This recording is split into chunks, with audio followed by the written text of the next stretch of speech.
This is this is a facet which all I find large organizations have mastered, and particularly, I mean, I learned this. I mean, Wipro, we had a lot of associations with the Japanese, and I used to keep watching them and interacting with them, and it was fascinating to watch how they had a process for everything, and it was absolutely beautifully done. It was so ridiculous.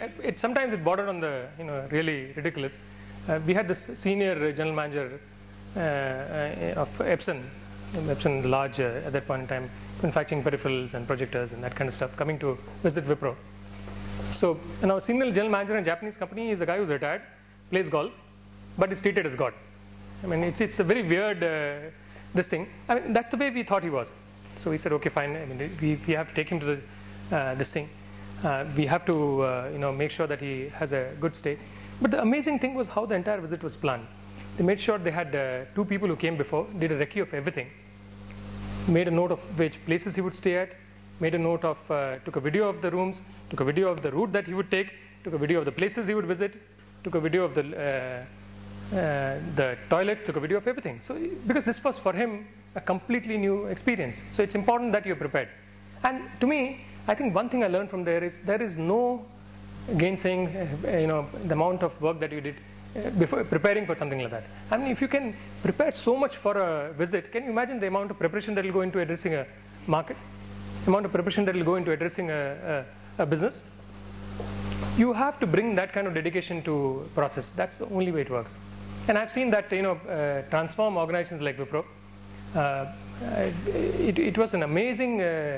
Wipro used to be a typical chaotic, large Indian company, and until we really worked closely with GE, and Premji was very inspired with GE because GE was this big believer in Six Sigma, and they had really implemented Six Sigma right to the organization and had amazing results.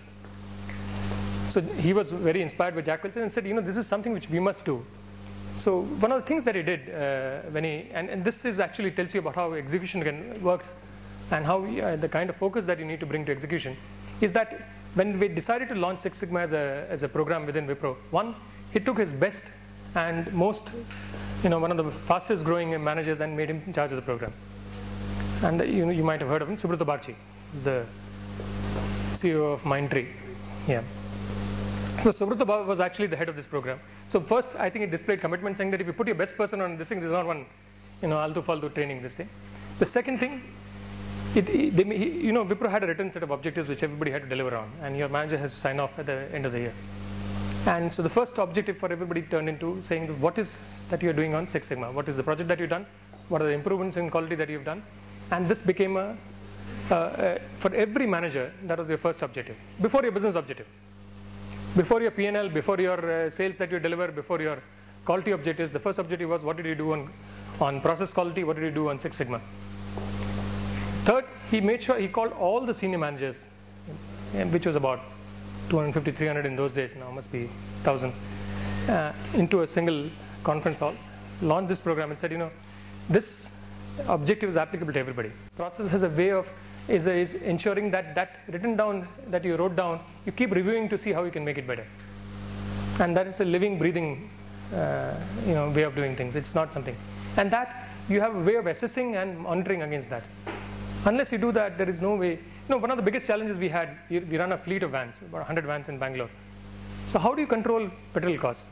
Because that's an important cost. Cost of delivery for us is the most important cost. And there, the biggest cost is actually variable cost is fuel cost. So first, how do you make sure that your drivers don't stop off somewhere to have a smoke, chat, deliver late? How do you make sure that it doesn't siphon off diesel or petrol from the tank? How do you make sure that it doesn't walk off with the van? Right? How do you make sure that he's filled the right amount of petrol? And these are all real issues when you run such a large fleet. And it is important, therefore, to figure out how this process works, what kind of checks and balances that you have. So, for example, one of the first things we realized early is that we need to know where our vans are at any point in time. So all our vans are GPS enabled. So we know exactly, and these are mapped, they're plotted.